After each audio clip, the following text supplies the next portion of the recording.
showdown ng... Grabe yung mga supporters dito. Are you guys enjoying?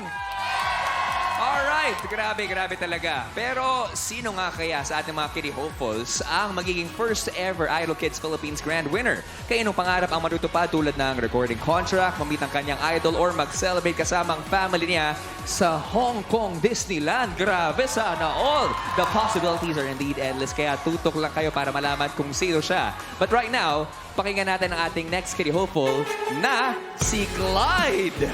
Ano kaya ang naging journey niya dito sa ating kompetisyon? Let's watch this!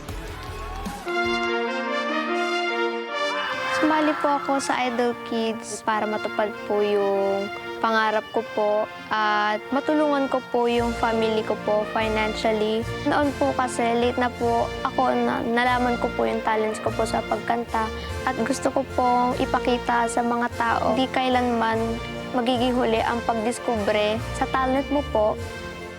Bago po sumali si Clyde sa mga contest, napansin namin sa kanya mahihain siya. Minsan pag nagpa-practice sa video, okay, naka-close door, close window. Tapos ngayon, napapansin namin marunong na siya makihalubilo sa mga tao. Smiley na rin siya, tumatawa na rin. Ngayon, final showdown po, ang kakantahin ko po ay Tupad na ang Pangarap. Dahil po, makatungtong pa lang po sa stage ng Idol Kids Philippines po, malaking karangalan po. Kahit anuman po ang mangyari, nagpapasalamat pa rin po ako dahil nakasali po ako sa Idol Kids Philippines.